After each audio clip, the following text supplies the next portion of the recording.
vibrations from top to the bottom. I could feel it all over my body, and I felt very relaxed for the 25 minutes. Usually I'm very jittery. I think it was even better than acupuncture. But I will let him explain what all he does, and if you are interested, he does a lot of programs every week, every month.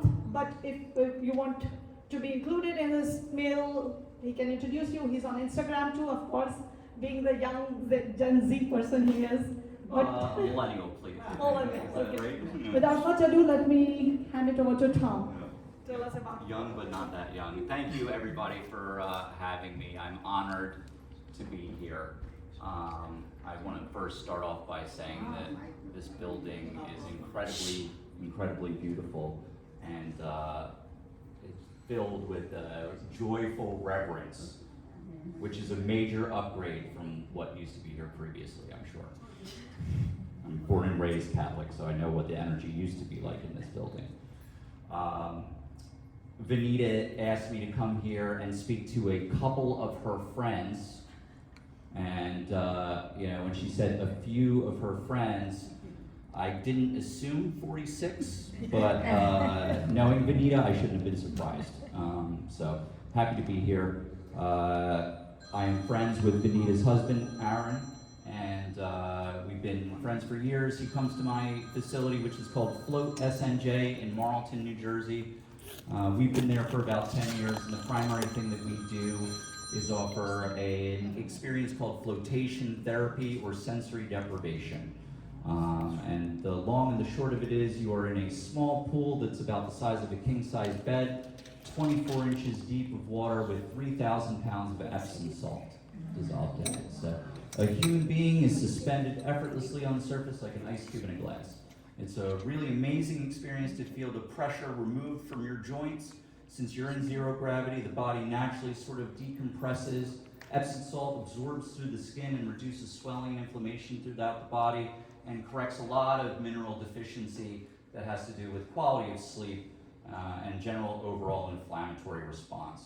This room had even more experience in sound healing and meditative, devotive music than I do. I don't really do this professionally necessarily. I play for small groups of friends here and there, but we will use the opportunity to tune into some very simple vibrations and perhaps allow the mind to slip free of its machinations just for a moment. No.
first, the first singing bowls were the brass Tibetan bowls, I would imagine.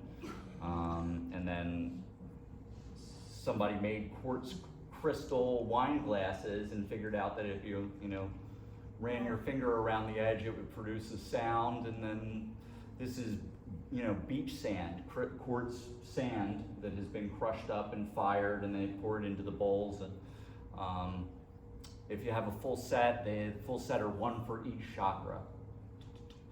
And they're usually specifically tuned. 7 chakras? 7 chakras, yeah. And they're usually specifically tuned vibrationally to that part, to this corresponding part of the body. And I really would recommend that if you have this sort of a gathering, it would be worthwhile to have some of the people that I know that really do it. All 7. And the way that they interplay with each other is just really incredible.